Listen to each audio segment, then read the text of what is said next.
Bismillahirrahmanirrahim. Assalamualaikum warahmatullahi wabarakatuh. Waalaikumsalam warahmatullahi wabarakatuh. Bismillah, alhamdulillah, wassalatu wassalamu ala rasulillah wa ala alihi wa sahbihi wa man tabi'ahu hudahu wa wala amma ba'd. Alhamdulillah, malam ini kita dipertemukan Allah kembali. Sebagian mungkin belum datang atau berhalangan. Pertemuan kemarin belum sempat membacakan kitab itu ya, Al-Khusyu' fi Shalah fi Dha'il Kitab was Sunnah. Kitabnya cukup tebal, jadi saya bikin ringkesan. Tapi ringkesannya ini baru sampai pembahasan 4. Ada 21 pembahasan. Waalaikumsalam. Rencananya saya bikinkan ringkesan begini. Bisa dilihat tuh. Cuma memprintnya baru ini, nggak sempat lagi. Ustaz Hamzah sana begitu.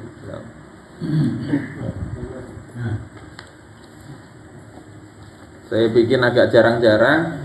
Maksud saya supaya nanti bisa dikasih terjemahan begini. Saya contohkan.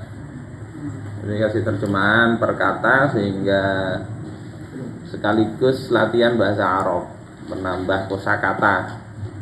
Termasuk nanti bacaan sholat, insya Allah kita printkan aja lah biar nggak susah nulisnya. Jadi biar tinggal mengasih jenggotnya di bawah.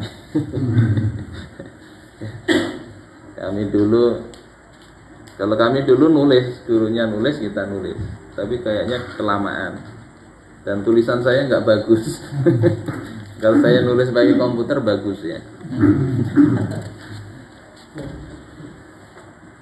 Jadi ini nanti insya Allah saya bagikan aja. Bismillahirrahmanirrahim. Qala al-musannif rahimahullahu taala wa nafa'ana bihi wa bi 'ulumihi fid dharaini amin.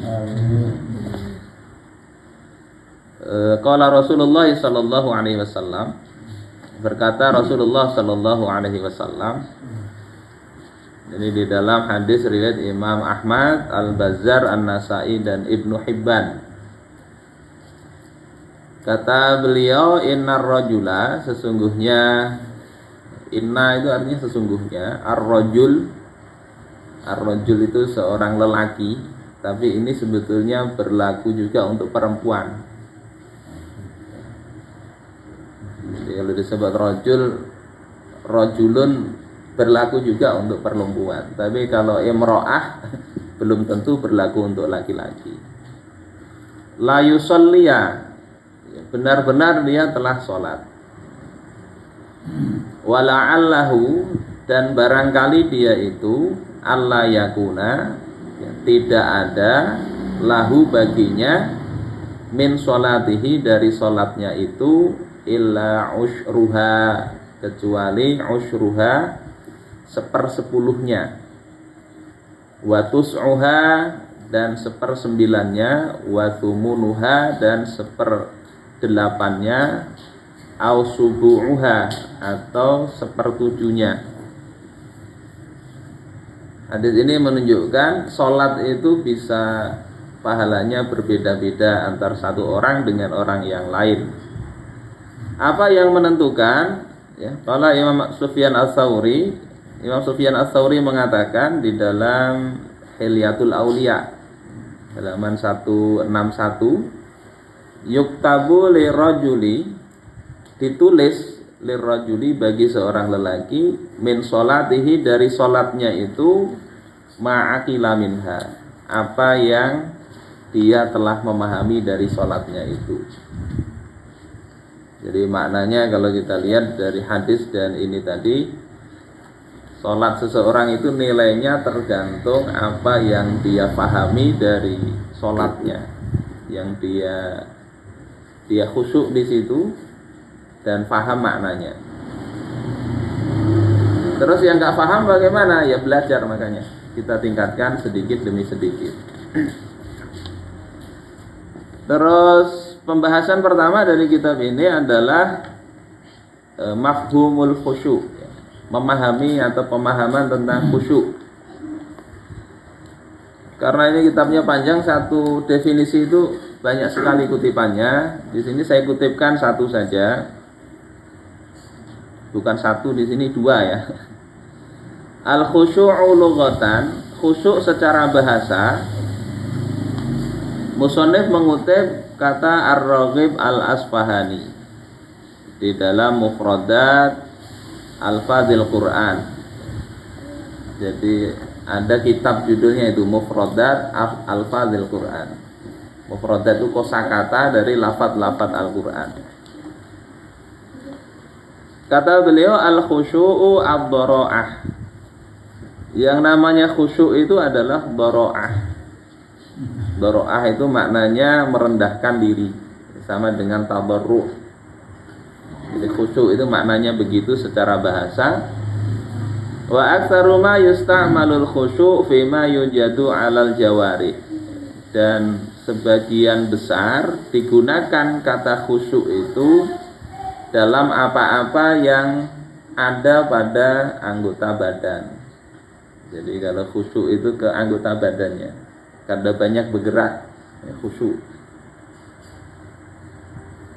Kalau sholat sambil garuk-garuk terus ya gelisah, itu kada khusyuk secara bahasa ya, anggota badannya. Wa dara'ah, sementara dara'ah bahasa lainnya tadarru', yakni merendahkan diri, sangat berharap kepada Allah Ta'ala.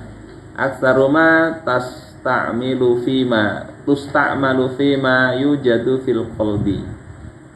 Itu banyak digunakan terhadap apa yang ada di dalam hati. Jadi kalau khusyuk ini kata Ar-Raghib Al-Asfahani banyak ke arah anggota, kalau doro'ah ini ke arah hati. Hatinya kada kemana-mana, karena kadang sholat ini kita mikir bisa kemana-mana. Kalau kata Imam Al-Ghazali paling enggak itu ya waktu kita takbiratul ihram itu ingat betul. Kalau takbiratul ihram kada ingat mau sholat, itu kada sah sholatnya. Apa tadi misalnya enggak ingat. Terus baca doa iftitah itu diingat betul ketika kita baca inna sholati wa nusuki wa mahyaya wa mamati lillahi rabbil alamin. Sungguhnya ibadahku, inna solatku wa nusuki dan ibadahku, wa mahyaya dan hidupku, wa mamati dan matiku lillahi rabbil alamin, ya, itu untuk Allah Rabbul Alamin. Sebelumnya itu yang wajah tu wajhia, aku menghadapkan ya, diriku, wajahku kepada Allah Ta'ala. Kita ngomong begitu, tapi yang kita maksud dalam hati lain, kan nggak cocok gitu.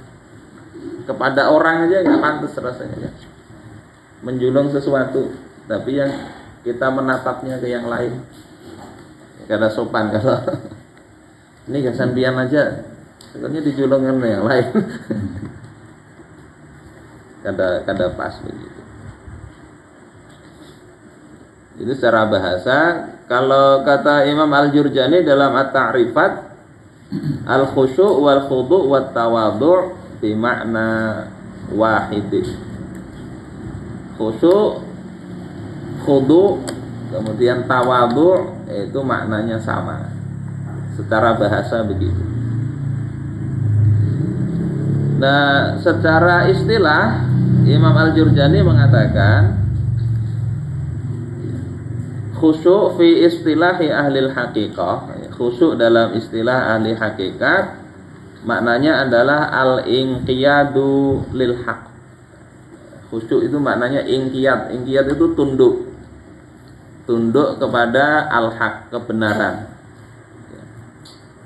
Jadi amun dikasih kebenaran inya kada hakun tunduk, kada disebut khusyuk secara istilah. Wa qila huwa al-khaufu ad-daim. Dan dikatakan khusyuk itu adalah rasa takut yang daim, terus menerus. Fil qalb, di dalam hati. Jadi itu khusyuk. Ada rasa takut kepada Allah Ta'ala. Takut kalau takut siksa, takut Allah tidak ridho, takut tidak diterima amal ibadah kita. Jadi rasa takut itu. Betulkah kita ini di sholat kita ini sudah diterima atau tidak? Harus ada rasa kekhawatiran itu. Jadi al-khauf ad-daim fil qalb.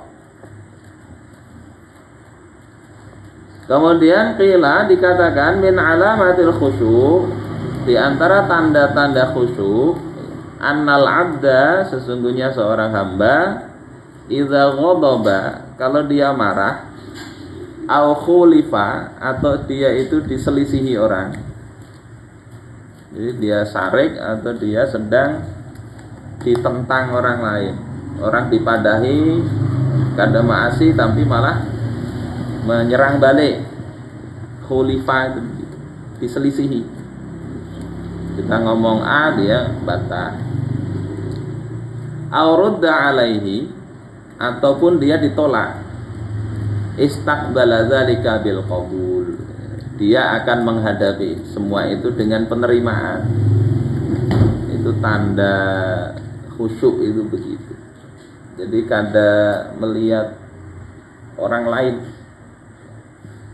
inqiyad, tunduk lil haqqi, kepada kebenaran. Jadi yang hampir mirip dengan ikhlas itu ya. Ikhlas itu menerima kebenaran dari siapapun.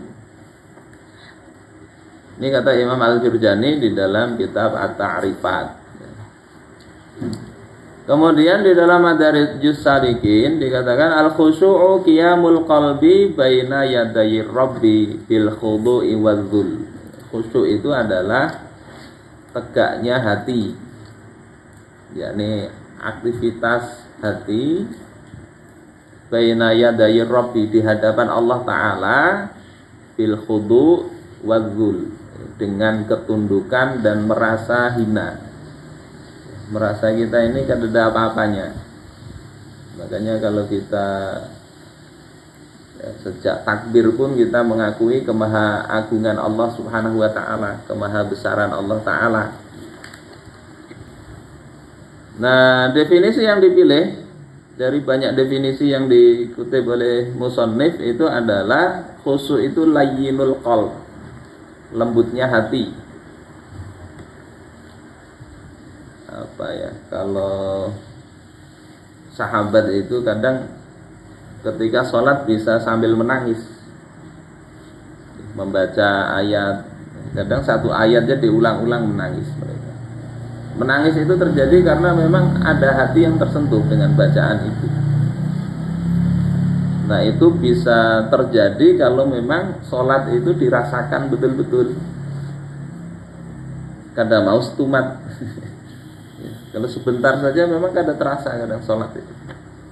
Kayak bebek mandi. Kadang mau nyaman, kadang mau. Kayak kita makan aja kalau cepat kan kita mau menikmati nggak bisa. Sholat begitu juga. Makanya kaitannya nanti dengan tumak nina. Jadi kalau itu dirasakan betul, kita ini sedang apa di hadapan Allah Subhanahu wa Ta'ala. Difahami betul yang kita baca, diresapi, baca pelan-pelan, insya Allah Allah beri khusyuk itu. Tentunya sambil nanti kaitannya dengan pemahaman kehidupan yang lain. Namun gawian membalak, ya. Riba dimakan terus, ya. Gawian menipu orang, rasanya ngalih, khusyuk ngalih, nggak mau lembut hati itu. Ini penting diperhatikan. Bahkan kalau kata Rasulullah itu nangislah, kalau tidak bisa menangis berupayalah untuk menangis. Tapi ini kalau sholat sendirian lah. Kalau sholat mengimami, kadang kita kalau baca terlalu dihayati bisa kada ingat lagi. Kalau sudah hati kadang bisa tertangis itu bisa kada ingat lagi. Ini sudah rakaat berapa? Atau kadang-kadang mau berbunyi lagi suara. Makanya sedang-sedang aja kalau mau imami itu pikirkan juga jamaah nih yang kita bawa nih.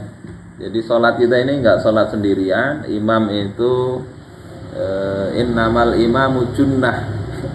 Junnah itu maksudnya dalam sholat itu juga junnah, penutup, perisai.